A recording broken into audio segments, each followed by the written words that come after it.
Hélène, merci à tous d'être là ce matin. Je ne vais pas faire une introduction longue pour remercier Hélène, que je connais depuis longtemps, effectivement.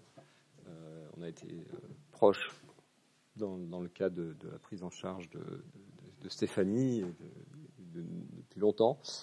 Et je tenais aussi à souligner toute mon admiration en fait pour son engagement et l'engagement d'Épilepsie France. Et je suis très heureux d'avoir rejoint récemment le conseil d'administration d'Épilepsie France. Merci. Donc, je crois effectivement que le combat contre cette maladie, j'ai commencé l'épileptologie en 1990 environ, et je trouve qu'il y a quand même du progrès malgré tout sur la reconnaissance qu'on peut avoir aujourd'hui, mais c'est un combat que l'on doit mener à tous les niveaux, au niveau associatif, mais aussi au niveau médical, parce qu'on a des difficultés aussi pour développer dans nos services des services dédiés à l'épilepsie, des centres de référence comme celui que je dirige.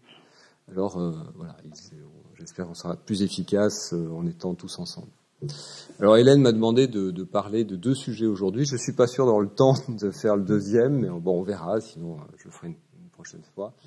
Le premier, c'est sur quelque chose qui est particulièrement important pour les épileptiques, également pour les médecins dans le diagnostic de ces maladies, et ce qu'on appelle le diagnostic différentiel, c'est-à-dire quel type de pathologie on peut évoquer devant, je veux dire globalement, des troubles de la conscience. Et je vais vous parler de conscience essentiellement sur ce premier topo. Ce que Hélène m'a demandé, c'est de parler des malaises avec perte de connaissance. Alors, perte de connaissance, c'est un terme très courant, très utilisé par les médecins, très utilisé par les patients, mais qui est pas vraiment quelque chose de nosologiquement, c'est-à-dire d'officiellement reconnu. Mais c'est très courant de dire est-ce que vous avez perdu connaissance ? Donc ce que je vais essayer de faire, c'est de vous donner quelques éléments de compréhension de ce qu'on appelle conscience en neurologie, en épileptologie. Rassurez-vous, je ne vais pas faire de la philosophie de la conscience, c'est mon domaine. Et comment les maladies, notamment épileptiques, vont perturber ces formes-là de conscience. Parce qu'en fait, il y a plusieurs consciences. Alors, c'est quelque chose de très ancien, cette association entre les problèmes de conscience et l'épilepsie. Et je dirais même que le nom épilepsie, epilepsia, ça vient du grec, vous le savez, action de saisir. Et vous voyez qu'un médecin du corpus hippocratique, un peu tardif, mais Célius Aurélien, disait que l'épilepsie tenait son nom de ce qu'elle saisit à la fois le corps et l'esprit. On ne parlait pas de conscience dans l'Antiquité. Le terme de conscience, on estime qu'il apparaît avec des travaux de l'école de Descartes. Vous voyez, on dit que Louis de Laforge, au XVIIe siècle, qui était un élève de Descartes, avait introduit ce terme de conscience. Quoi qu'il en soit, c'est aussi très décrit, par exemple, dans la Bible, et moi je cite souvent ce passage de la Bible dans lequel on présente à Jésus un enfant épileptique pour qu'il soit guéri. Et qu'est-ce que dit le papa de cet enfant ? C'est que il a des crises, et le problème de ces crises, c'est que ça le menace dans son existence par le feu ou par l'eau. Et vous savez que malheureusement, les crises épileptiques qui peuvent conduire à des problèmes de conscience sont dangereuses parce qu'il peut y avoir des brûlures, des blessures et des noyades. Et c'est très, très bien souligné, je trouve, dans ce texte de la Transfiguration dans la Bible.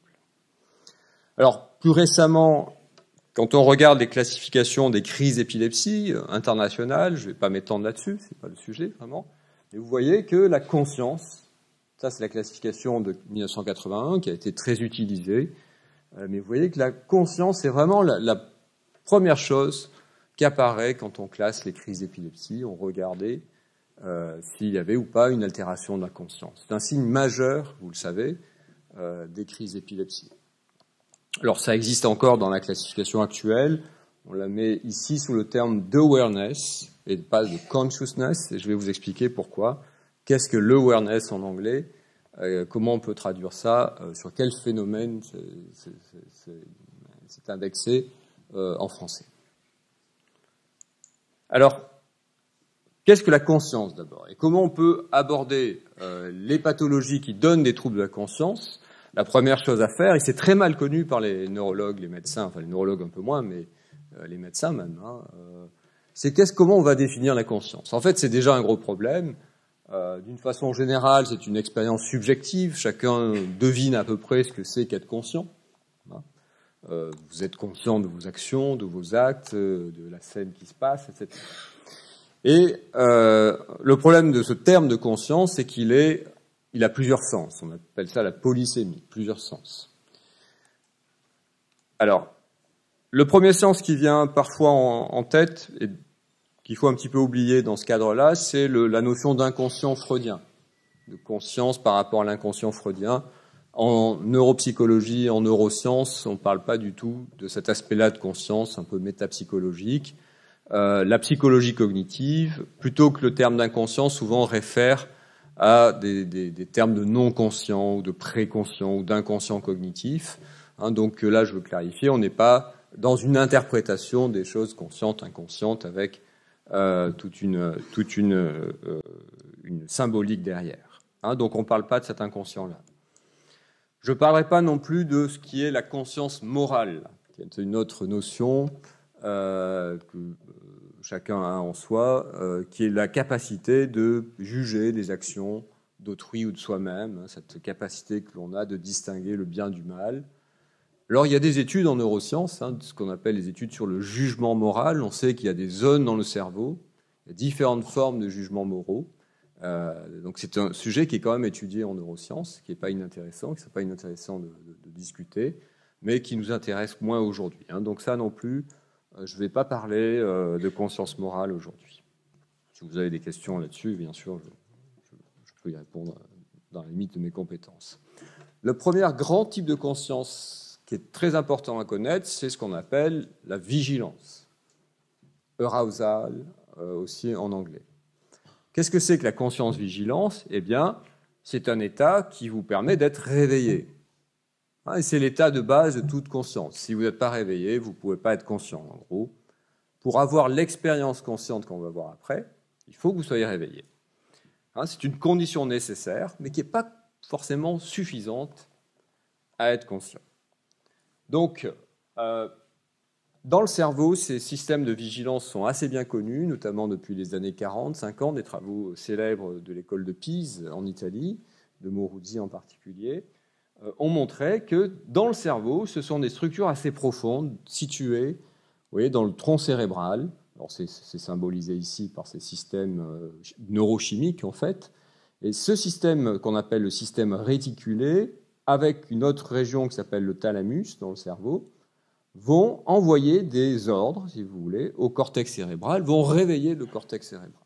Il y a toute une connexion entre le tronc cérébral qui vient activer le cortex cérébral pour que vous soyez réveillé. Alors, c'est des mécanismes qui sont connus, qui sont à l'origine de... Alors, je ne vais pas détailler tous les systèmes d'éveil dans le cerveau, qui font intervenir à la fois des substances neurochimiques et des connexions entre différentes régions, mais ce système bien fait varier votre vigilance et explique les rythmes de sommeil, par exemple. Si vous vous endormez, c'est qu'il y a un ordre qui vient de ce petit noyau de l'hypothalamus qui inhibe les systèmes qui réveillent le cerveau et vous finissez par tomber dans un sommeil profond. Dans le sommeil profond, vous ne pouvez pas être conscient. Donc, la première conscience à savoir, à connaître, très importante, c'est la conscience vigilance. C'est ce qui vous maintient réveillé. Et vous savez que si vous avez un accident cérébral dans le tronc cérébral, dans ces zones-là, vous pouvez tomber dans le coma, puisque vous n'avez plus ces systèmes qui vous maintiennent réveillé. Les comas, les vrais comas, sont dus à des atteintes de ces régions-là d'éveil dans le cerveau. Alors, la deuxième grande notion de conscience importante, une fois qu'on est réveillé, qu'est-ce que c'est? C'est ce qu'on appelle l'expérience consciente, la conscience-expérience. Il y a un mot spécifique, c'est ce que je vous disais au début en anglais, qui s'appelle l'awareness. Donc cette conscience-expérience, elle est bien résumée par la phrase de Husserl, qui est un philosophe phénoménologue, qui disait c'est être conscient de quelque chose. C'est une notion d'accès à la conscience, en fait. Vous êtes dans cette salle, vous focalisez votre attention puis votre conscience vers quelque chose. Voilà. Et vous êtes capable, et ça c'est et c'est pour ça que quand on interroge un patient, on veut savoir s'il a été conscient pendant sa crise, par exemple. Il y a ce concept de rapport objectif, subjectif, etc., sur ce qui s'est passé. Donc il y a la rapportabilité d'un état conscient. Si vous avez été conscient de ce que je raconte aujourd'hui, vous allez le mettre en mémoire après, mais sur le coup, vous êtes capable de rapporter votre expérience. Ah ben oui, il m'a intéressé, il m'a pas intéressé, c'était dur, c'était difficile, etc. Vous êtes capable de juger tout ça, d'en être conscient, de le rapporter. C'est très important. Alors cette dimension de l'expérience consciente, vous imaginez bien c'est pas une fonction spécifique de la conscience. Elle est aussi mêlée de plein de choses émotionnelles, subjectives, etc. Imaginatives, motrices, beaucoup de facteurs qui sont dans la conscience. Alors cette expérience consciente, elle est extrêmement étudiée par les psychologues, les neuropsychologues, certains neuroscientifiques, certaines équipes. Il y a plusieurs aspects, mais pour simplifier, elle peut être tournée vers le monde extérieur. Qu'est-ce qui se passe autour de moi ? Là, j'ai une perception de la salle. À droite, si je porte mon attention maintenant, je vois qu'il y a une fenêtre avec du soleil. Mais quand je vous regarde, c'est dans mon champ, mais je ne vois pas, je n'en suis pas conscient. Donc vous avez comme ça Et puis, la conscience, elle peut être tournée vers soi-même. Qu'est-ce qu'au fond de moi, je ressens, etc. Donc le fait d'avoir sa conscience de soi, c'est une autre forme de conscience qui nous permet de prendre un peu de recul avec nous-mêmes et d'analyser nos états de conscience. Donc conscience du monde extérieur, conscience de soi, ça fait partie de cette expérience consciente qu'on appelle le awareness en anglais. Alors, il y a une classification, peut-être vous avez entendu parler de ce philosophe qui s'appelle Ned Block, qui est un philosophe américain, qui a parlé de plusieurs niveaux, de plusieurs formes de conscience, et notamment de ce qu'il a appelé la conscience phénoménale. C'est en fait le bruit de fond de votre conscience. C'est tout ce qui vient de façon subjective à votre conscience. Et puis sur cette conscience phénoménale, là, il se passe plein de choses, il y a plein de trucs qui arrivent, plein de sentiments, tout ça. Et puis si vous me posez une question, moi je vais accéder à votre visage, à ce que vous dites, au sens de votre question. Je vais passer à ce qu'on appelle la conscience d'accès. Ça va, vous comprenez ce que je dis ? C'est bon ? Vous pouvez m'arrêter si jamais. Donc cette conscience d'accès, je sors un peu de ce bruit de fond de ma conscience et je vais me focaliser sur quelque chose. Et c'est ça qu'on appelle la conscience d'accès. Alors c'est intéressant, cette conscience d'accès, par exemple, quand vous faites une crise épileptique, le neurologue ou l'infirmière qui vous enregistre vient vers vous, vous dit qu'est-ce que c'est que cet objet, est-ce que vous pouvez dire... C'est ça qu'on teste, c'est cette conscience d'accès. Est-ce que vous êtes conscient dans la crise, est-ce que vous accédez, est-ce que vous rentrez en contact avec moi, etc. C'est très important la conscience d'accès parce que c'est cette conscience d'accès qui est étudiée en neurosciences. On va essayer de voir quels sont les mécanismes dans le cerveau qui sous-tendent cette conscience d'accès. Et évidemment, si on connaît les mécanismes cérébraux qui sous-tendent la conscience d'accès, on va peut-être mieux comprendre comment une crise d'épilepsie altère ces phénomènes de conscience d'accès. Vous me suivez ? Alors on va un peu, très rapidement, parler de conscience d'accès. Donc encore une fois, je suis dans un milieu où j'ai plein de choses qui arrivent, des émotions, des influx auditifs, visuels, et d'un seul coup, je concentre ma conscience sur quelque chose. Un petit exemple simple, c'est ce qu'on appelle les figures de Mounet, comme vous voyez ici. Je pense que certaines personnes ne le voient pas, mais la plupart des gens voient le visage ici. Là, ces deux images, elles ont les mêmes caractéristiques physiques, simplement dans celle de gauche, ici. Vous voyez, pour certains d'entre vous, le trompettiste, mais aussi le visage. Donc il y a un problème d'accès à la conscience. Là, parfois, vous êtes ou pas conscient, vous percevez consciemment un visage ou pas. C'est un peu un exemple de conscience d'accès, alors que globalement, la scène est la même pour tout le monde. Certains arrivent à accéder à une certaine conscience. Alors, qu'est-ce qui se passe dans le cerveau quand on accède à la conscience, quand quelque chose devient conscient à nous? C'est l'objet de beaucoup de travaux, notamment de l'équipe de Stanislas Dehaene, mais d'autres équipes comme l'âme, etc. L'idée, c'est de faire des expériences surtout sur des consciences d'objets visuels, dans lequel on va tester le fait qu'on peut étudier, pardon, je me suis trompé, la perception en dessous d'un seuil conscient d'un objet et au-dessus d'un seuil conscient. On peut faire varier, par exemple, la durée de présentation d'un objet sur un écran, par exemple une lettre, et plus la durée de présentation de la lettre va être grande, et plus cette lettre va vous être consciente visuellement. OK ? Les manipes sont un peu plus compliquées que ça, mais en gros, c'est ça. Par exemple, si pendant 10 millisecondes, on vous présente la lettre, vous allez dire, ben non, je ne l'ai pas vue.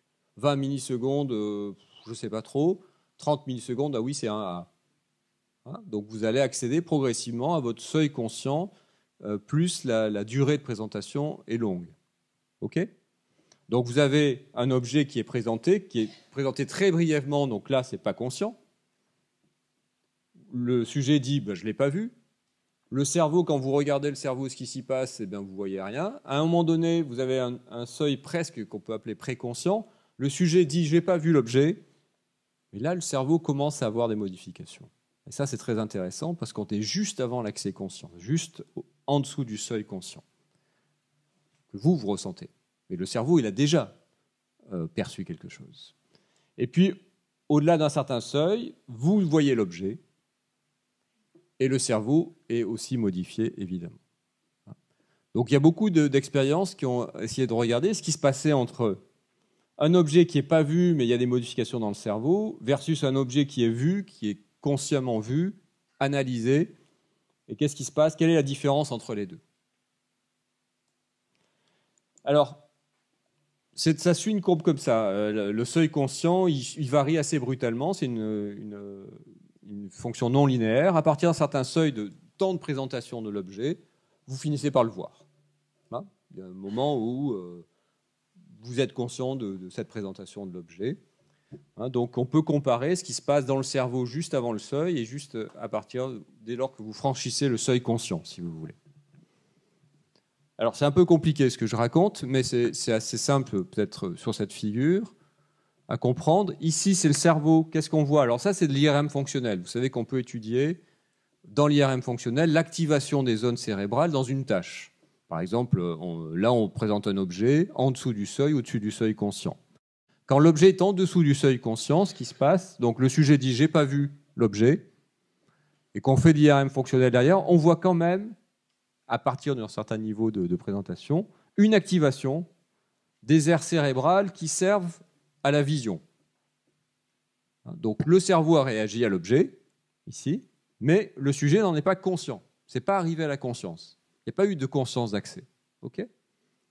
On fait varier, on fait durer un peu plus la présentation de l'objet. Qu'est-ce qui se passe ? Le sujet dit « je suis conscient ». Et qu'est-ce qui se passe au niveau du cerveau ?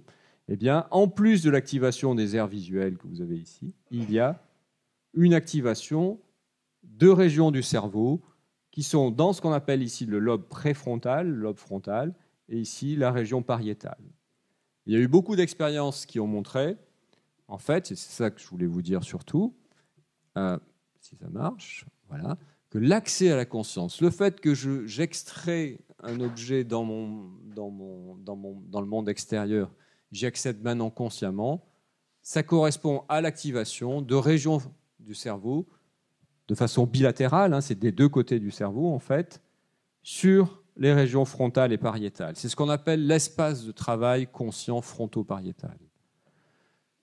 Pour que j'ai une conscience de ce qui se passe dans le monde extérieur, il faut qu'à un moment donné, il y ait une activation de ce système fronto-pariétal. Hein ? Donc je vois l'objet, quand je vois l'objet, ça se passe dans les systèmes visuels, mais pour que je le voie consciemment, il faut que ce système visuel qui est ici se branche sur ce système qu'on appelle un système associatif. C'est des aires qui servent probablement à la conscience. D'accord ? Ça va ? Vous avez suivi ? Bon, si vous avez compris ça, c'était le plus difficile. Alors, sur le plan électrique, ça a été étudié. Qu'est-ce qui se passe au niveau de ces zones fronto-pariétales au moment où j'accède à la conscience ? Eh bien, on a pu montrer, il y a plusieurs études qui ont montré, ça va être un peu ancienne, mais elle est assez jolie parce qu'elle était assez démonstrative. Elle montre que quand vous voyez, par exemple, dans un tableau visuel assez simple ici, qui sont toujours ces figures, quand vous percevez et vous êtes conscient de voir un visage, Eh bien, quelle est la différence à quand vous ne voyez pas de visage? Eh bien, vous voyez que ces régions fronto-pariétales, là, ça c'est étudié en EEG, c'est de l'électricité, se synchronisent. Vous avez les régions frontales et pariétales qui, transitoirement, ça dure à peu près 300 millisecondes, cette phase de synchronisation pour qu'il y ait cet accès conscient. Eh bien, les rythmes électriques du cerveau se synchronisent. D'ailleurs, dans une bande autour de 30 Hz, de 20 à 30 Hz, ce qu'on appelle la bande bêta-gamma, eh bien, vous avez une synchronisation transitoire, très subtile, passagère, de ces régions qui vous disent, en fait, ça y est, je suis conscient, tu es conscient de ce visage, et hop, et après ça va vers d'autres zones du cerveau. Donc c'est vraiment ça, le corrélat de la prise de conscience. L'activation transitoire d'un réseau fronto-pariétal pour que je sois conscient de ça. Alors, bon, donc vous avez compris maintenant qu'il y a deux grandes formes de conscience qui nous intéressent en neurologie et en épileptologie. La vigilance, l'éveil, voilà, il faut d'abord que je sois réveillé. Et le deuxième niveau, c'est l'expérience consciente qui est très subjective et l'accès conscient. Donc l'éveil, la vigilance, si vous avez bien suivi, ça dépend du tronc cérébral, des systèmes réticulaires, thalamiques qui réveillent le cerveau. Okay, et une fois que le cerveau est réveillé, l'accès conscient nécessite les régions fronto-pariétales de façon bilatérale qui vont se brancher sur les systèmes sensoriels. Par exemple, si j'entends un son, pour que je sois conscient de ce son, je l'analyse. Il faut, là aussi, ça a été montré, que mon espace de travail fronto-pariétal marche bien. OK ? Alors, qu'est-ce qui se passe maintenant? Ça vous intéressera sûrement un peu plus. Dans les maladies épileptiques, dans les crises d'épilepsie. Eh bien, on peut avoir des altérations de ces deux types de conscience. C'est ça qui est important à noter. On peut avoir une altération de la vigilance, de l'éveil. Vous savez que dans certaines crises, il peut y avoir un problème de vigilance, de coma post-critique. C'est en particulier ce qui se passe dans les crises généralisées tonico-cloniques qui sont suivies d'un trouble de la vigilance.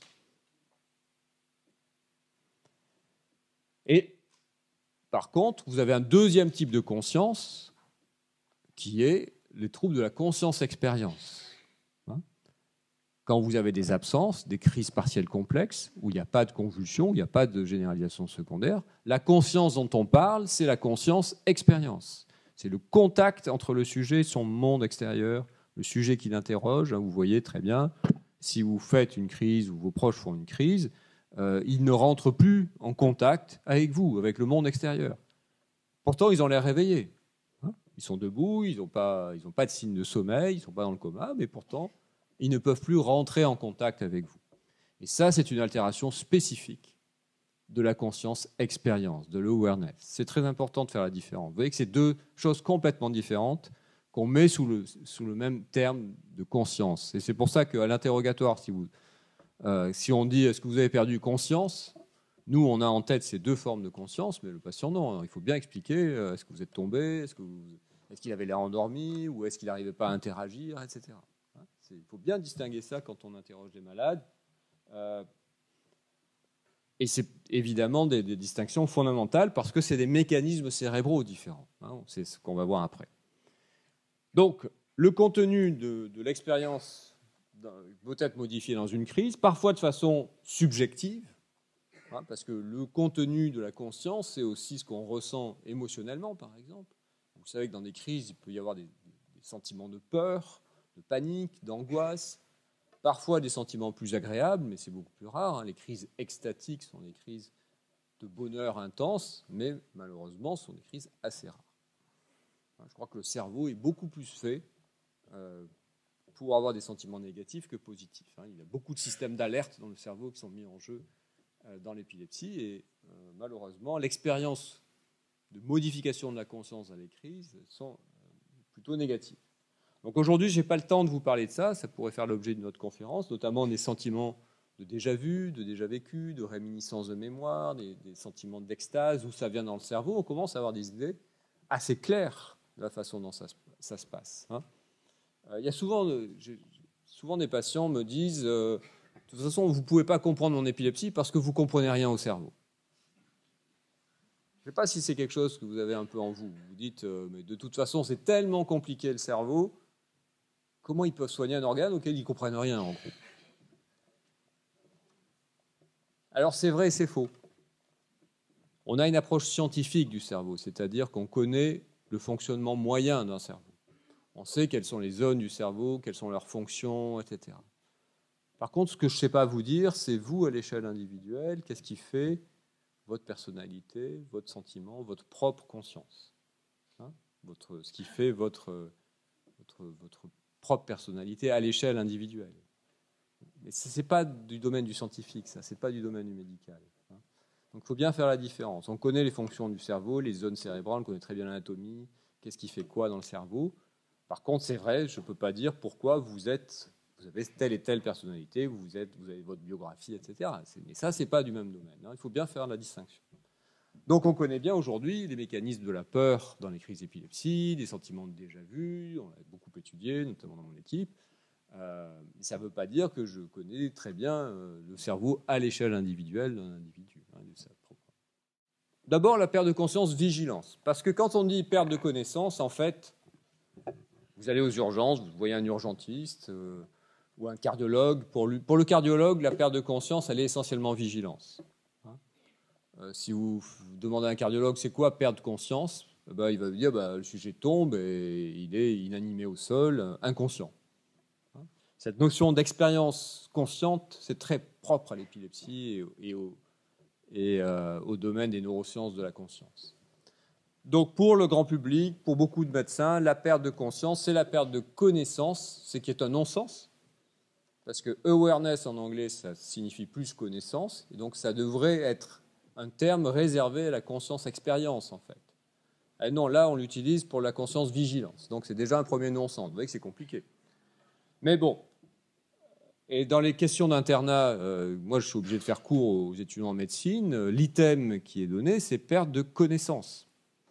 Et c'est traité en cardiologie. Donc, les cardiologues à la fac de médecine nous font une fleur nous demandant d'intervenir dans leur module. Mais vous voyez que l'un des gros problèmes que l'on a aujourd'hui, c'est que perte de connaissance égale problème cardiaque dans le monde médical ou dans le monde en général. Vous tombez dans la rue, vous faites un malaise avec perte de conscience, on va penser tout de suite au cœur.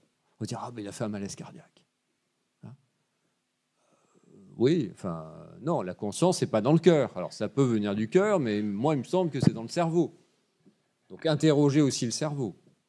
Mais combien de patients ont un EEG et combien de patients ont un ECG pour un malaise avec perte de conscience, vous voyez bien qu'il y a un problème. Bon.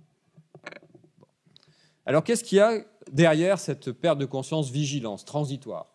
Le malaise où le sujet tombe et est inanimé. Alors, effectivement, il faut voir ça comme une interaction entre le cerveau et le cœur.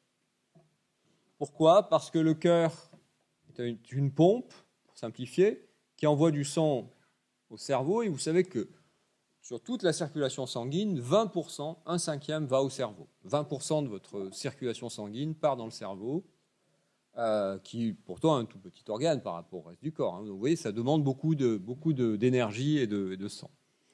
Et bien sûr, si vous avez un problème de ralentissement trop fort du cœur, de diminution de l'activité cardiaque, vous pouvez avoir une hypoperfusion, et c'est ce qu'on appelle une syncope. Donc vous avez un problème de pompe, de vascularisation du cerveau, ça le fait dysfonctionner, notamment au niveau de ces systèmes de vigilance, et vous perdez conscience, vigilance, vous perdez connaissance au sens populaire du terme. À l'inverse, une crise d'épilepsie, eh bien, elle va donner en elle-même des altérations de cette conscience-vigilance, parfois en impliquant les systèmes de contrôle de la vigilance, mais parfois aussi en donnant des syncopes. C'est ça où c'est compliqué. Une crise d'épilepsie peut déclencher un arrêt cardiovasculaire et une syncope. En général, c'est bénin, hein, c'est l'équivalent de syncope vagale déclenchée par la crise. Elle active le système du nerf vague, elle ralentit le cœur, la crise, et ça provoque une syncope. Et 9 fois sur 10, ce n'est pas diagnostiqué. Hein, devant ça, il y a des investigations cardio qui sont négatives, etc. Donc ça, c'est vraiment très mal connu. Alors, quels sont les 3 grands diagnostics face à une perte de conscience, vigilance, quelqu'un qui perd connaissance de façon transitoire? Eh bien, il n'y en a pas 36 000. 95% des diagnostics sont sur cette diapo. Crise d'épilepsie, première cause. Syncope, deuxième cause. Troisième cause, les crises psychogènes. C'est à peu près 20% des diagnostics, les crises psychogènes. Donc, ce n'est pas les mêmes mécanismes. Encore une fois, les syncopes, c'est une baisse de la perfusion sanguine cérébrale. Les crises d'épilepsie, c'est une anomalie des rythmes électriques du cerveau, primitivement cérébraux, qui donnent ça. Et les crises épileptiques psychogènes, on ne connaît pas leur mécanisme. On pense qu'elles sont d'origine psychogène, ce qui en soi est évidemment encore un diagnostic d'attente. Alors, c'est assez fréquent, hein, c'est jusqu'à 10% des urgences générales, donc c'est vraiment un problème fréquent aux urgences. Et vous voyez que dans toutes les études qui ont été faites, quels que soient les pays, il y a jusqu'à un quart d'erreurs diagnostiques qui ont été estimées. Moi, je pense que c'est même plus, parce que beaucoup d'études sont faites par des cardiologues ou les urgentistes qui passent souvent à côté de formes très particulières de crise d'épilepsie qui se manifestent par des tableaux pseudo-vagaux, pseudo-syncopaux. Alors, je ne vais pas m'étendre sur les critères de diagnostic différentiel.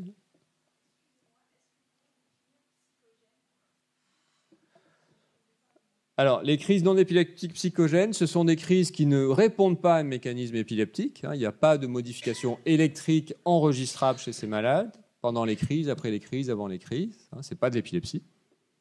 Ce ne sont pas non plus des syncopes, même si parfois ça prend l'aspect de syncope, ce qu'on appelle les syncopes psychogènes.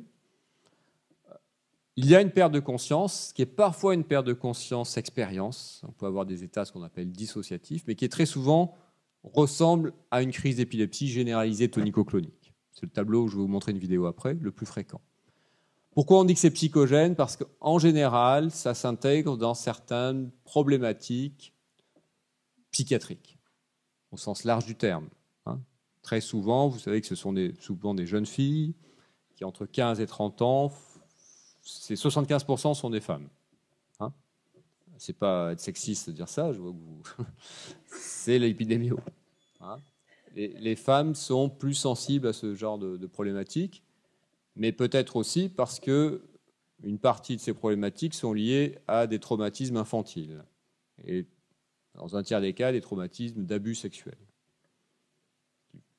Bon, ça existe aussi chez les hommes, et peut-être c'est aussi plus fréquent chez les femmes. Bon, je ne vais pas rentrer dans tout cette historique-là. Et ces crises psychogènes, il y a tout un mécanisme de psychogénèse derrière. Mais on ne sait pas ce qui les déclenche en termes de mécanisme. Nous, on travaille là-dessus, on montre qu'il y a des anomalies de la connectivité cérébrale chez ces malades, justement, ou de la régulation émotionnelle. Mais c'est encore un cas d'attente. En tout cas, ce n'est pas un mécanisme cardiaque, cardiovasculaire, ce n'est pas un mécanisme épileptique. Donc les crises d'épilepsie généralisée tonico-clonique, vous savez les signes cliniques. Les syncopes, en général, c'est plus bref. La récupération est plus rapide. Il y a pas de morsure de langue ou de perte d'urine, mais ça peut arriver. Et ce qui est trompeur dans les syncopes, c'est que vous pouvez avoir des myoclonies, des petites convulsions très brèves, asynchrones. Et quand c'est décrit par l'entourage qui s'affole, parfois c'est décrit comme des convulsions. Donc, c'est des patients qui arrivent aux urgences, on dit « Ah bah oui, mais il a convulsé, il avait les yeux révulsés », parce qu'on peut avoir des phénomènes comme ça. Et ce qui complique aussi les choses, c'est qu'il y a des signes subjectifs, des auras dans les syncopes, qui peuvent ressembler à des crises d'épilepsie, et vice-versa. Une syncope, ça peut s'associer à une sensation de malaise imminent, de chaleur dans le corps, de flou visuel, de vertige, de transpiration. Ce sont des signes qu'on a aussi dans les crises d'épilepsie, ce que ne savent pas toujours les médecins, d'ailleurs. Donc c'est un diagnostic très difficile. Il y a des algorithmes décisionnels et ce n'est pas toujours évident. Alors je ne sais pas si vous pouvez lancer la première vidéo. Donc juste pour vous montrer des pertes de conscience, vigilance transitoire dans le cas d'une crise généralisée tonico-clonique. C'est une jeune femme qui a une épilepsie myoclonique juvénile. On ne va pas la voir jusqu'au bout, on ne va pas la voir jusqu'au stade de coma, mais après c'est suivi d'un coma. Voilà, il y a un cri initial. Une phase tonique, en flexion. L'EEG montre une décharge diffuse sur le plan épileptique. Pardon, excusez-moi. Tiffaine, Mouchka, je vais avoir besoin de toi. Mouchka, viens avec moi. Une phase clonique. Voilà. J'ai peur pour sa tête. Je voudrais... Donc vous voyez que l'infirmière, là, elle va attendre que ça se passe. Il n'y a pas grand-chose à faire. On surveille. Là, elle est dans son lit. Elle ne risque pas grand-chose. Elle n'est pas tombée. Parfois, malheureusement, il y a des chutes de lit comme ça. Et puis, ça va être suivi d'une phase brève de ce qu'on appelle le coma post-critique. Ce n'est pas vraiment un coma. C'est un trouble de la vigilance transitoire, une espèce d'endormissement du cerveau qui va récupérer progressivement. Donc ça, c'est le premier diagnostic différentiel. Vous voyez que c'est assez long, c'est assez... Deuxième type de manifestation, c'est une syncope. Ici, c'est un film alors, qui est bien connu pour les... c'est un des rares études sur les syncopes vagales en vidéo. C'est un groupe allemand dans les années 90 qui avait fait ça. Ils avaient pris des étudiants en médecine et ils déclenchaient des syncopes vagales. Vous savez que la plus fréquente des syncopes, c'est des syncopes réflexes. On leur massait le sinus carotidien ou on les mettait de façon prolongée debout. Et ça a déclenché chez certains des syncopes qu'ils filmaient. Et ils ont montré que la sémiologie, les symptômes cliniques de ces syncopes étaient assez complexes parfois, avec des mouvements anormaux. On peut lancer cette vidéo. Voilà la chute. Chute brutale, en général, un syncope. Il n'y a pas trop de phase tonique. Et vous voyez les petites secousses musculaires.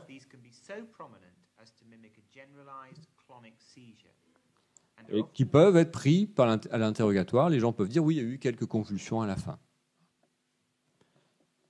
On peut lancer la dernière vidéo. C'est une jeune fille qui a des crises psychogènes, prises pour des crises d'épilepsie, parce que le problème, c'est que c'est en général pris pour des crises d'épilepsie. Pour des crises soit qu'on appelle hyperkinétiques, soit généralisées tonico-cloniques. Voilà, quelques secousses. Et puis des mouvements du bassin un peu asynchrones, anarchiques. Une hyperextension qui est plus évocatrice des crises non épileptiques psychogènes. Anna, tu nous dis quand on se calme. Voilà. Et vous voyez que ça convulse aussi, mais ça convulse de façon un peu différente. Ça s'est arrêté ? Voilà, puis ça s'arrête. Ok, ça c'est les trois grands diagnostics qu'il faut évoquer. Alors, je ne vais pas rentrer dans les détails. Non.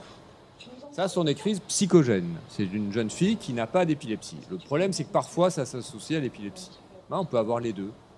On peut être prédisposé à faire les deux. Je ne vais pas m'étendre sur le rôle du stress, on en a parlé hier soir longtemps, dans la genèse des crises d'épilepsie, mais c'est parfois le même stress génère des crises psychogènes et des crises d'épilepsie. On peut avoir les deux. Voilà. Alors... bon, je ne vais pas détailler les syncopes, c'est souvent traité par les cardiologues. En fait, la majorité des syncopes sont des syncopes neurocardiogéniques, c'est-à-dire qu'il y a un ordre du cerveau, dont on connaît mal la cause, qui va ralentir le cœur. C'est ce qu'on appelle les syncopes vagales. C'est très fréquent. Le cœur se ralentit, il y a une vasodilatation des vaisseaux, et voire même il s'arrête. Et vous avez une perte de connaissance, vigilance. Vous tombez parce que le cerveau n'est plus perfusé, tout simplement. C'est assez bénin, ça récupère vite. C'est très impressionnant, puisque c'est un vrai arrêt cardiaque. Mais ça récupère tout seul, les syncopes neurocardiogéniques. Enfin, je parle sous le contrôle des cardiologues. Après, vous avez des syncopes graves, qui sont des syncopes d'origine cardiaque, c'est-à-dire qui sont liés à des maladies du cœur ou des dysfonctionnements rythmiques du cœur. Et c'est pour ça qu'en fait, les syncopes, elles peuvent conduire à des arrêts cardiaques définitifs, mais c'est que 10% des syncopes. 5 à 10% des syncopes sont d'origine cardiaque, c'est des syncopes graves, mais parce qu'il y a ces 5-10% de syncopes cardiaques graves, devant une perte de conscience vigilance, très souvent, on vous fait un gros bilan cardio. Mais en fait, 9 fois sur 10, c'est pas ça. Heureusement. Mais pour aller dépister les syncopes graves, il faut quand même que les cardiologues voient les patients qui ont des pertes de conscience vigilance si on suspecte une syncope. C'est pour ça que globalement, c'est la cardiologie qui s'occupe des syncopes. Heureusement, parce que sinon on aurait encore plus de boulot en épileptologie. Et on a déjà pas mal de travail. Alors, un contexte particulier, ce sont quand les crises déclenchent des syncopes. Alors là, c'est compliqué, parce que parfois on ne voit que la syncope dans la sémiologie. Moi, j'ai eu un cas récemment d'un collègue qui a fait une crise, mais qui a été vite suivi d'une syncope. Et donc, pendant les premières heures, il a été essentiellement bilanté en cardio parce que la présentation, c'était une syncope. Et très probablement, il a fait une syncope déclenchée par une crise d'épilepsie. Alors, qu'est-ce qui se passe ? Le cœur se ralentit, parfois s'arrête, sous l'effet d'une crise d'épilepsie. Vous avez l'exemple ici. Vous avez une crise, là on ne voit pas très bien les EG, mais là il y a une crise dans le carrefour droit, dans la région temporale droite. Au bout de 20 secondes à peu près, vous voyez que le cœur se ralentit et il s'arrête. Là, il y a un arrêt de l'activité cardiaque induit par la crise. Ça dure quelques secondes, le sujet tombe à ce moment-là, et puis le cœur va repartir.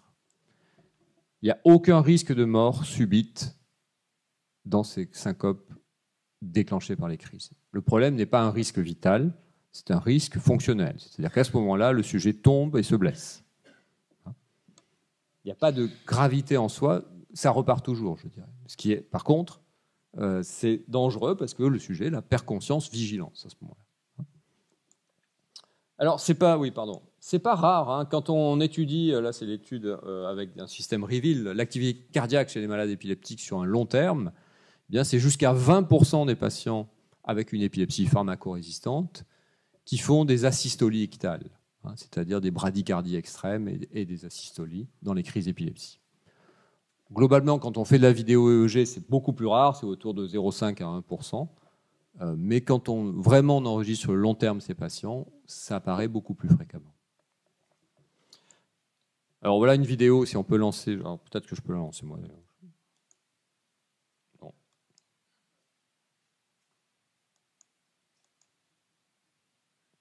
Oui, vous pouvez lancer la vidéo?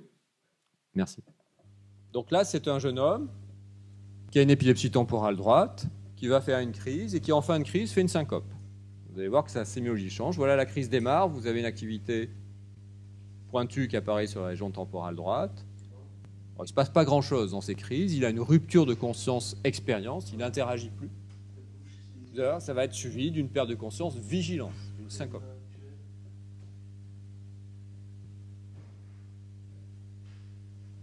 Et voilà, boum.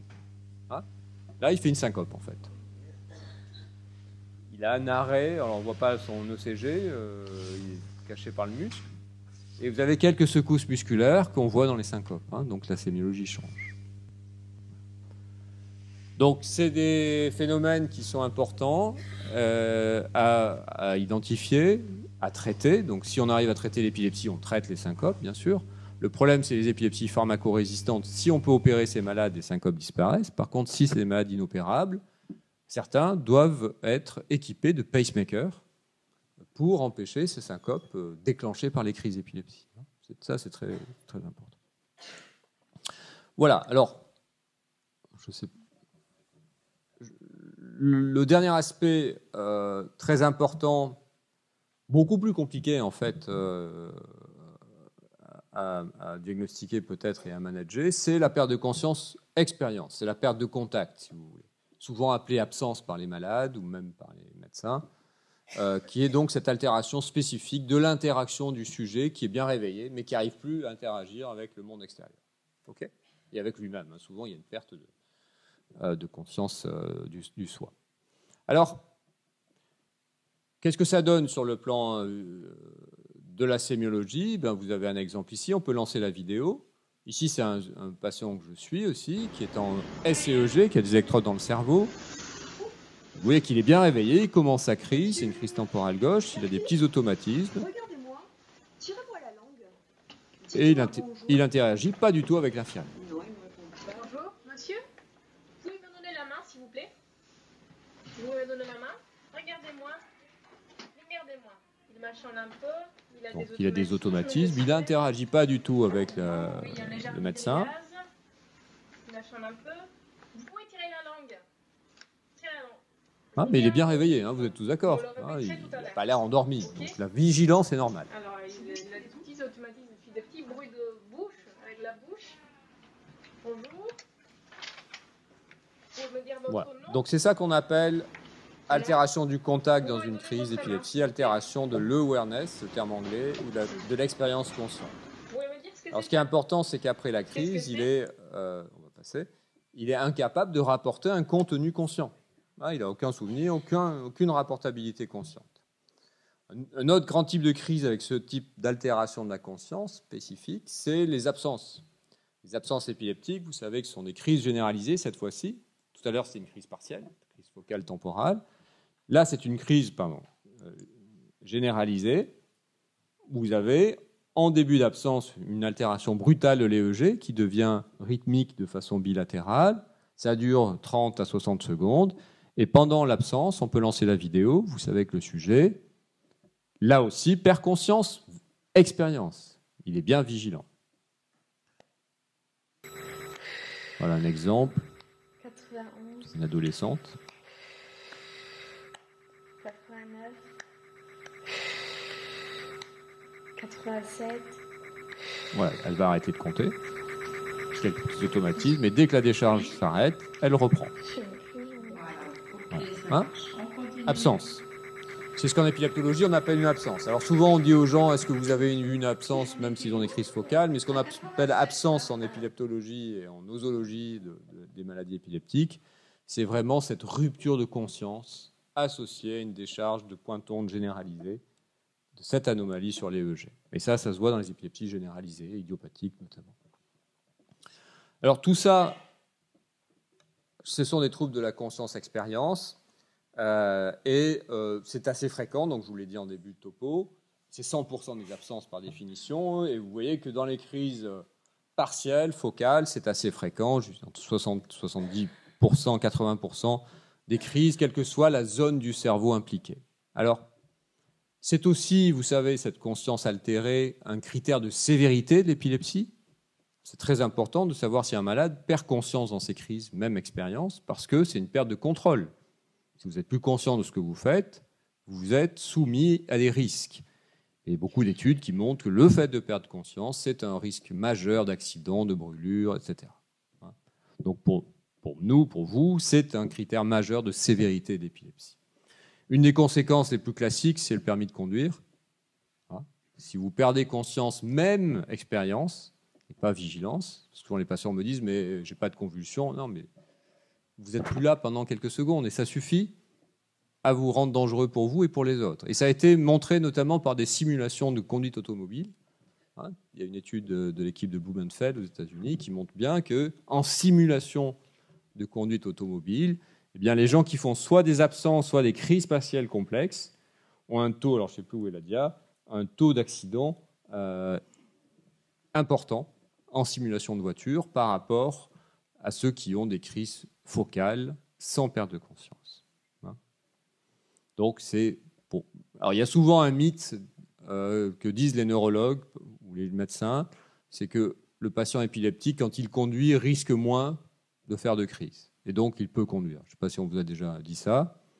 C'est vrai que l'attention soutenue peut diminuer les crises chez certains sujets, mais ce n'est pas du tout une réalité qui vous permettrait de pouvoir conduire si vous avez des crises. Donc il faut vraiment ôter ça de la tête des personnes et des médecins parfois.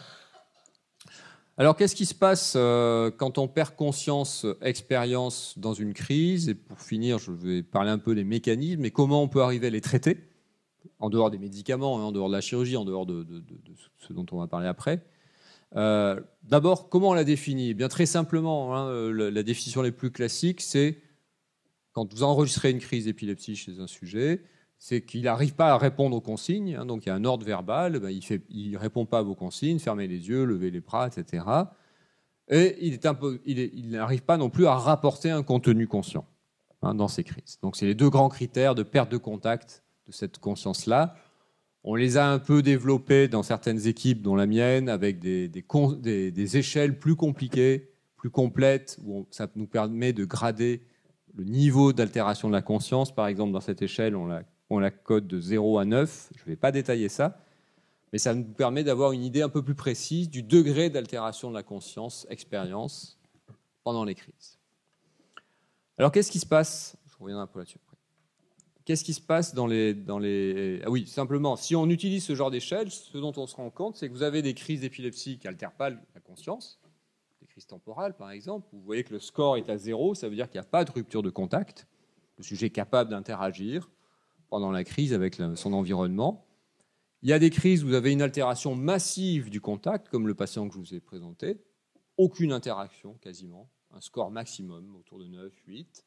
Et puis vous avez des situations où il y a un petit contact, où c'est un peu plus fluctuant, donc vous avez des pertes de conscience un peu intermédiaires. Donc ce n'est pas quelque chose de complètement binaire, oui, non.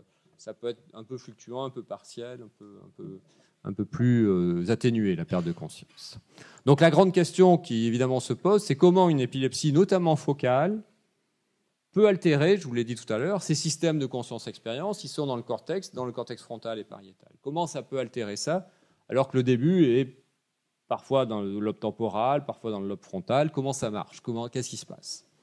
Alors, il y a beaucoup de théories d'altération de la conscience comme ça dans les crises d'épilepsie. Rassurez-vous, je ne vais pas les détailler.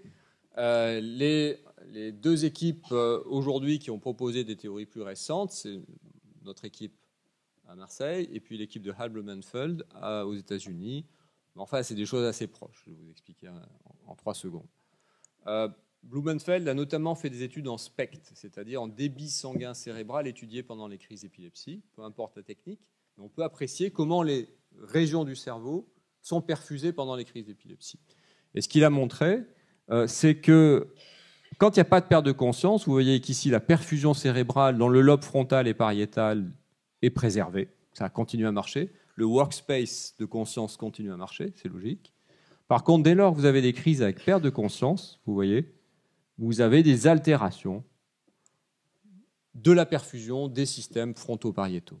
La crise d'épilepsie modifie l'activité métabolique dans ces régions-là et probablement bloque, on va voir comment, le système fronto-pariétal de conscience, d'accès à la conscience. Vous vous rappelez de ces zones-là. Alors, c'est intéressant parce que ça a été retrouvé dans d'autres conditions où il y a cette altération de la conscience, dans les absences. Les absences également perturbent, quand il y a la décharge épileptique sur les EEG et qu'on fait un SPECT, par exemple, ou d'autres techniques, on voit que les systèmes fronto-pariétaux des deux côtés sont altérés dans leur fonctionnement. C'est même quelque chose qu'on a pu montrer quand on fait du SPECT, de la perfusion, dans les épisodes de somnambulisme. Parce que l'autre grande condition où il y a une altération de la conscience-expérience, où le sujet paraît réveillé mais il n'interagit pas du tout, c'est les accès de somnambulisme, qui ont un mécanisme complètement différent.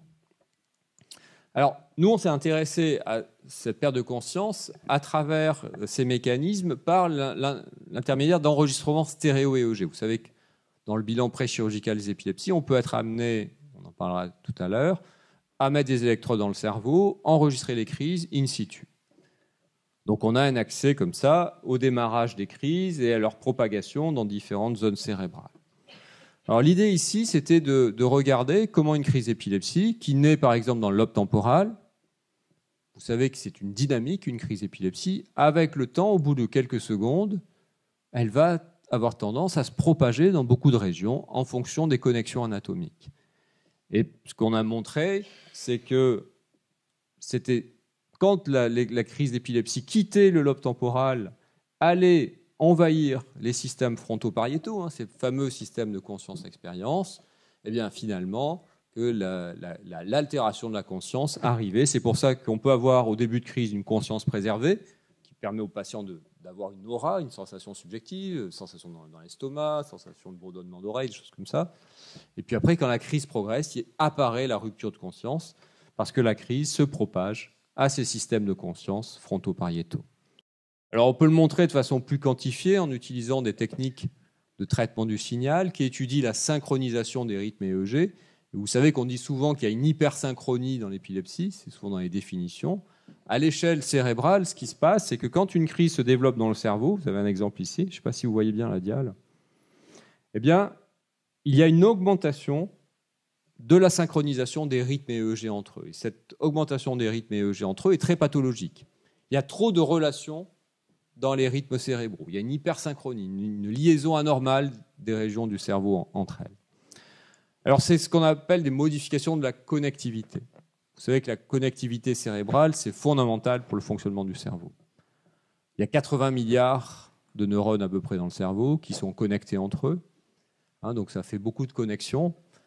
Si on schématise le cerveau comme des zones cérébrales connectées entre elles par des connexions de fibres, elles sont reliées entre elles, c'est ce qu'on appelle la connectivité anatomique. Il y a aussi des liens fonctionnels, c'est-à-dire que ces régions cérébrales, elles discutent entre elles. Et c'est cette discussion à travers les rythmes EEG qui, transitoirement, de façon subtile, synchronise leur activité, qui fait votre fonctionnement cérébral. Si vous, par exemple, vous avez une tâche motrice, hein, vous attrapez un objet, vous allez avoir l'aire motrice supplémentaire qui va discuter transitoirement avec des régions prémotrices, motrices, pour faire votre acte de saisie de l'objet. Donc ça peut être mesuré, ça, à travers ce qu'on appelle les liens fonctionnels. On peut enregistrer les rythmes EEG et regarder comment, dans une tâche, par exemple, les rythmes EEG se synchronisent. C'est ce que je vous ai montré dans l'accès à la conscience tout à l'heure.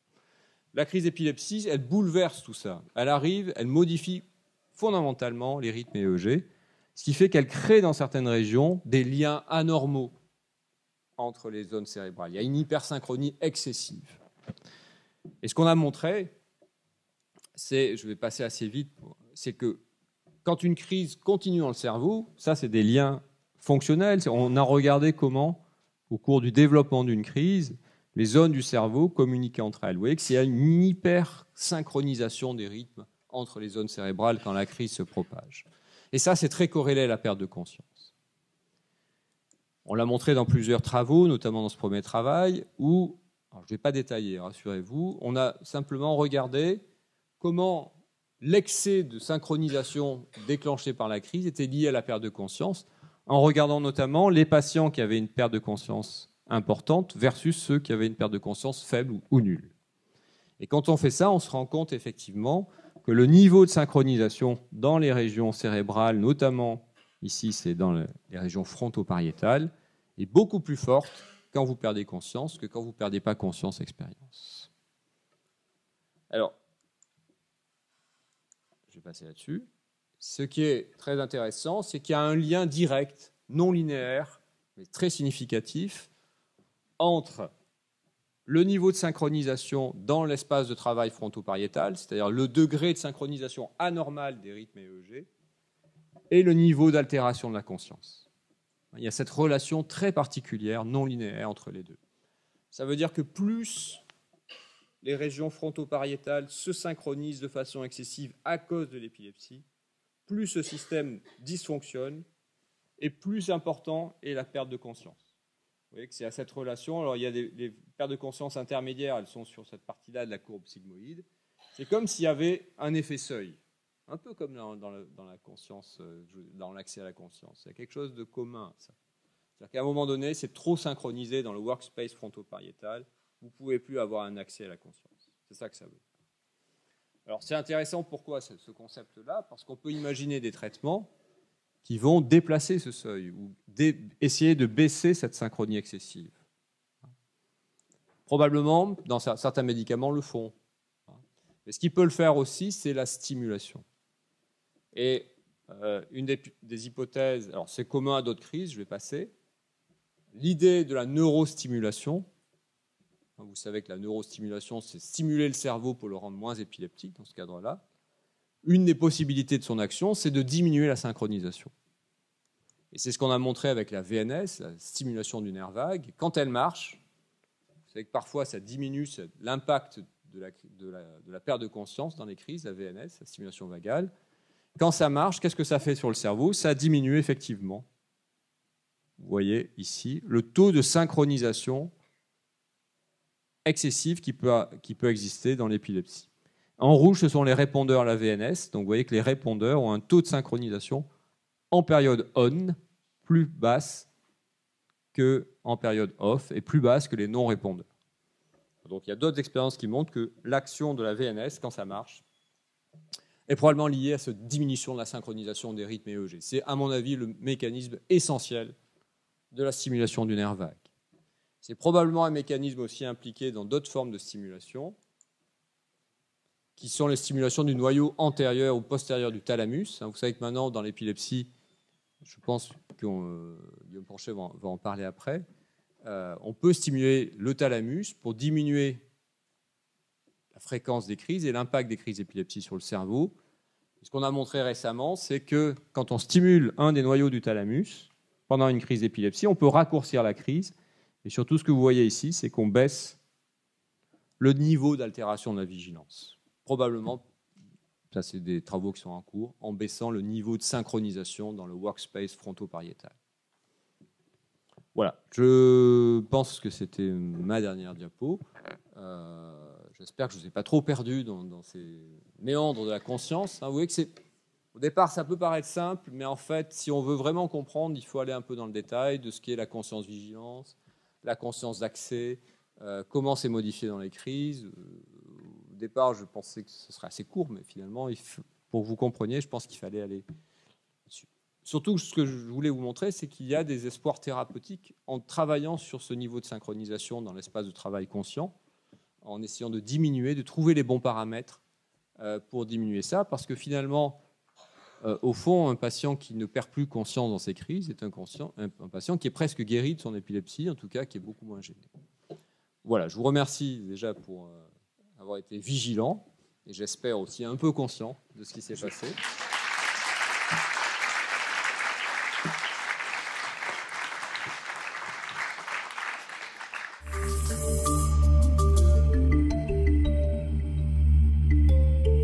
Vous avez compris que Epinov était un projet national, en fait, coordonné par Marseille, qu'on appelle RHU.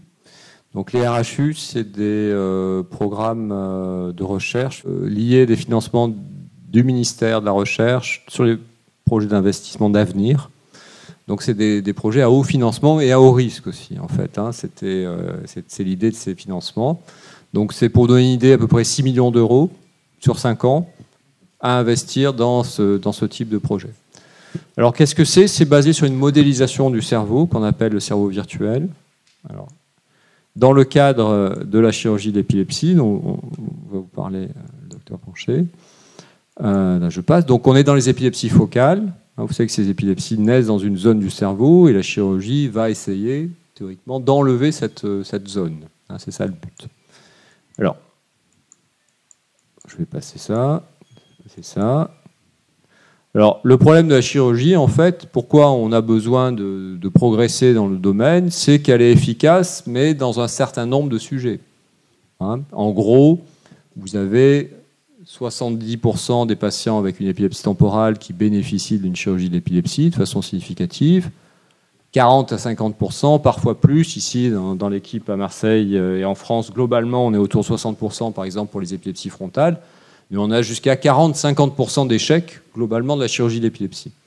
Donc une chirurgie qui échoue dans 50% des cas, vous voyez que c'est globalement un peu embêtant. Et c'est quelque chose qui est assez stable. Il y a des petits progrès, mais finalement, depuis 40 ans, les taux de succès de la chirurgie d'épilepsie ont un peu augmenté, mais pas énormément. Bon, c'est un problème, à mon avis, conceptuel.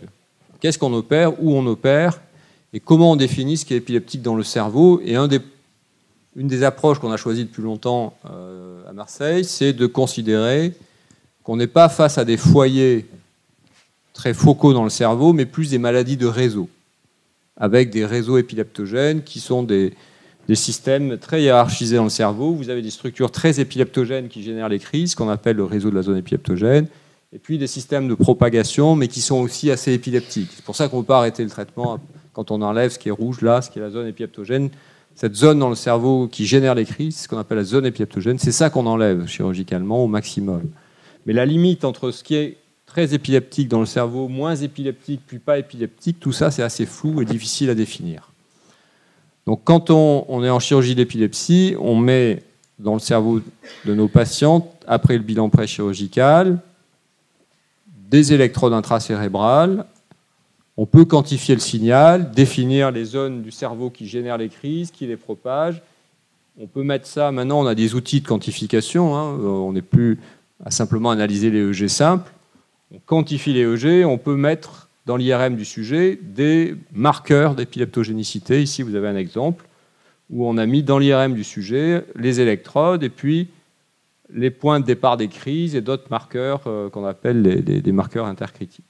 Bon, ça, c'est des grands progrès. Nous, on a beaucoup travaillé là-dessus. C'est des méthodes qu'on a mis au point qui changent évidemment l'interprétation que l'on a de la SCEG. Donc, quand on a ça, on peut mieux guider la chirurgie, mais ce n'est pas suffisant, en fait. Parce qu'on est limité par les zones qu'on explore avec les électrodes, par nos métriques de mesure. Donc, pour aller plus loin, il faut amener de la modélisation à ça. Par exemple, quand on met des électrodes ici, on ne sait pas trop ce qui se passe là, on n'a pas de l'autre côté, on est limité, en fait. Donc ce qu'on aimerait, c'est de faire des modèles qui nous aident à interpréter la SCEG. C'est ça le projet Epinov. Pour l'instant, il est limité à une aide par la modélisation, à l'interprétation dans le cas du bilan préchirurgical. Vous voyez que c'est assez, ça ne concerne qu'une petite partie des patients avec épilepsie. Dans le cadre de la SCEG, comment on peut mieux interpréter ça? Alors Epinov, ça utilise une modélisation biomathématique, ce qu'on appelle aussi des modèles computationnels d'activité épileptique. C'est quelque chose qui s'est développé beaucoup au cours des 15 dernières années. En France, on a la chance d'avoir peut-être les deux plus grands spécialistes au monde de ce type de modèle, Fabrice Wendling à Rennes et Victor Girsa à Marseille. Donc c'est deux chercheurs avec qui je travaille depuis des années, surtout Fabrice Wendling. Et c'est vraiment les deux leaders dans le monde de ce type de modèle. Et il faut peut-être insister là-dessus, on est le seul pays à avoir cette caractéristique. Fabrice Wendling a développé des modèles qu'on appelle des modèles mésoscopiques ou microscopiques à l'échelle des neurones et des populations de neurones. Et puis Victor Girsa a développé, avec d'autres chercheurs, la technologie du cerveau virtuel. En fait. Donc ce que je voulais faire, c'est vous amener progressivement au cerveau virtuel, mais évidemment, je n'ai pas le temps. On va passer ça. Quand on modélise, vous rappelez cette représentation du cerveau, on peut modéliser donc une échelle très microscopique, c'est-à-dire à l'échelle du neurone, comment le fonctionnement du neurone est peut-être modélisé par des équations mathématiques, en fait, c'est ça l'idée. On peut aller d'une échelle un peu plus large, comment des populations de neurones interagissent entre elles, comment je peux, grâce à ça, modéliser l'activité électrique, EEG, mesurable, et puis finalement, comment je peux mettre ces populations de neurones dans l'IRM d'un patient. C'est la dernière échelle macroscopique, et là on atteint ce qu'on appelle le cerveau virtuel. Alors, bon, je vais passer là-dessus, sur l'échelle mésoscopique. On peut, donc Fabrice Wendling, encore une fois, c'est lui qui a fait le plus de travaux dans le domaine, il a modélisé des populations de neurones grâce à des fonctions de transfert, il modélise les populations de neurones, et il arrive, grâce à des équations mathématiques, je vais passer, vous voyez que j'avais pas mal de boulot à vous montrer, mais vous avez échappé à ça, c'est très bien. Quand on module l'excitabilité dans ces modèles, en fait, on peut changer un peu l'influence de ce qui est excitateur-inhibiteur. Vous savez que c'est un équilibre dans le cerveau.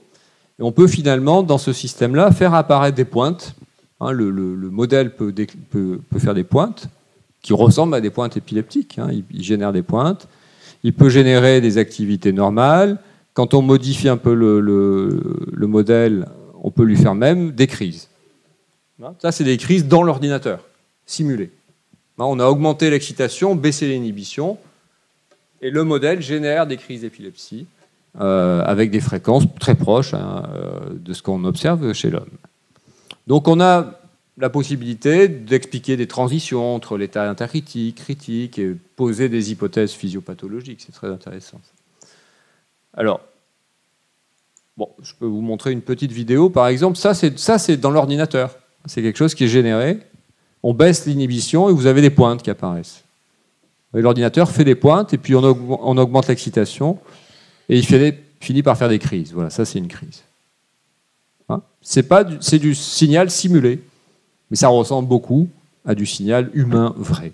Donc c'est très efficace ce genre de simulation pour déclencher des signaux qui ressemblent à des signaux épileptiques. Alors on peut s'amuser maintenant à prendre des populations de neurones, de populations neuronales, les coupler entre elles. Là, on a pris une seule population, on va les coupler entre elles, et ça va faire des réseaux de populations neuronales qui font des crises cette fois-ci. Puis la dernière échelle, c'est vous prenez ces populations couplées, vous les mettez, je vais passer, dans l'IRM du sujet. C'est ça, ce qu'on appelle le Virtual Epileptic Patient, le VEP, qu'on développe actuellement dans le projet Epinov, ce projet RHU actuel, c'est de modéliser à l'échelle du cerveau individuel d'un patient le début de ses crises dans la zone épileptogène et sa propagation dans ce qu'on appelle les systèmes de propagation. Alors pour faire ça, cette modélisation biomathématique, il y a 3 conditions nécessaires qui sont résumées ici. Il faut avoir l'IRM du sujet, dans lequel on va en déduire l'anatomie corticale et les connexions. On peut mesurer les connexions maintenant avec certaines séquences d'IRM.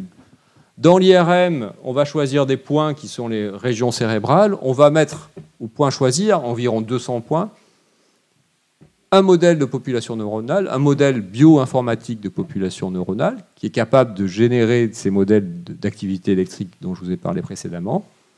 Et puis, on va informer les régions cérébrales par les données de la SEEG, ce qu'on appelle le data fitting. Comment je vais dire au modèle, certaines régions, elles sont plus excitables que d'autres.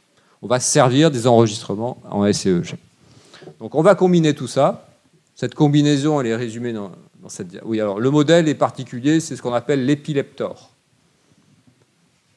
C'est le modèle proposé par Victor, qui est un modèle qui est capable, lui, de générer tout seul des crises. Donc on met cet épileptor dans nos nœuds de notre IRM de nos patients, et on peut comme ça, alors ça c'est globalement ce qui est expliqué, mais je vais passer aussi. C'est ça le cerveau virtuel en fait, épileptique, on va passer. Et donc, on peut modéliser des crises. Ici, c'est la première patiente modélisée au monde, que certains d'entre vous connaissent, et qui est une patiente qui avait une épilepsie temporale et qui a eu une SEEG, et dont les crises démarraient de façon soit à droite, soit à gauche, avec des patterns plus ou moins simples et complexes, je vais passer, et pour lesquels, grâce à cette modélisation, on a pu modéliser ces crises. Ici, ce n'est pas la SEEG, c'est le modèle de sa SEEG. C'est à travers un modèle mis dans son IRM connectivité, eh bien, on peut générer toutes les formes de crise qu'avait cette malade. On a refait une SEEG virtuelle à partir du modèle ici. Alors ça donne ça, là c'est un petit film qui vous montre une de ces crises. Voilà, ça doit démarrer. La crise démarre ici dans l'hippocampe droit, alors c'est par là. Elle va se propager. Vous voyez que l'intérêt de ce modèle, c'est que ça peut se propager sur des zones qui ne sont pas explorées par des électrodes, parce que la connectivité est insérée dans le modèle. Et ensuite, ça passe du côté gauche, avec la... Tout ça, c'est une crise simulée et reportée dans l'IRM de la patiente. Vous voyez cette implication des structures temporales gauche. Et un des avantages des modèles par rapport à la SEEG, c'est que vous pouvez inférer l'activité de zones où il n'y a pas d'électrode. En fait. C'est un des gros avantages du cerveau virtuel. Alors quand on a fait ça après sur d'autres patients, on s'est rendu compte, on a fait ça sur une petite quinzaine de patients rétrospectifs, et on continue à le faire. Aujourd'hui, on a une série de 50 patients rétrospectifs. On s'est rendu compte en fait qu'il y avait une certaine concordance, d'abord avec la connectivité des aires cérébrales, mais je vais passer. C'est le principe de ça.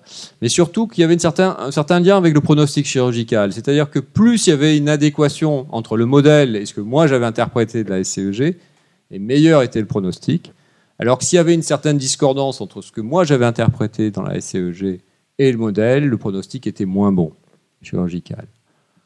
Donc ça nous a fait dire que ce type de modélisation pourrait aider à l'interprétation de la SEEG.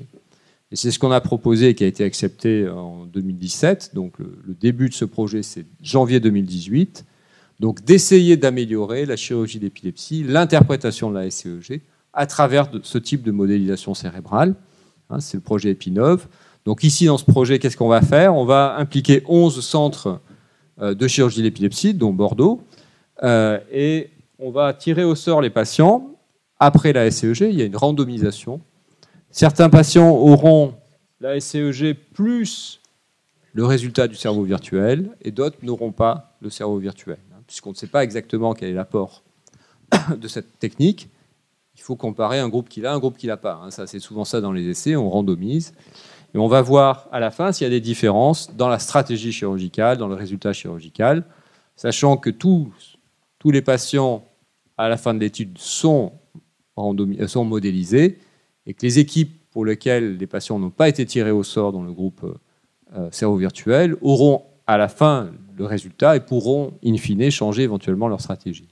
Donc tout le monde va être modélisé dans ce programme, c'est juste une question de temps. Alors qu'est-ce qu'auront les cliniciens? Ils auront ce type de représentation basée sur le modèle où on fait des cartes des zones les plus épileptiques à l'échelle du cerveau. Là, vous voyez que c'est l'insula, la région temporale gauche, ou droite, pardon, qui sont les plus épileptogènes, puis les autres régions ne le sont pas. Hein, c'est ce genre de cartographie d'épileptogénicité qui seront données aux équipes pour arriver à peut-être mieux choisir les zones à opérer ou à ne pas opérer. Une des problématiques de l'indication chirurgicale, ça peut être aussi de dire, ben non, en effet, c'est beaucoup trop vaste, en effet, c'est beaucoup trop étendu, bilatéral, etc. Je ne vais pas opérer ce patient, c'est pas la peine. Voilà en gros ce qu'est le RHU Epinov. En gros. En gros. Alors, juste parce que ça, c'est une perspective intéressante. Une fois qu'on a ces modèles, qu'on a reproduit une crise d'épilepsie dans le cerveau, l'étape ultérieure, c'est d'arriver à le faire sans passer par les électrodes intracérébrales. Ce serait déjà un progrès, faire de la SCEG virtuelle sans la SCEG.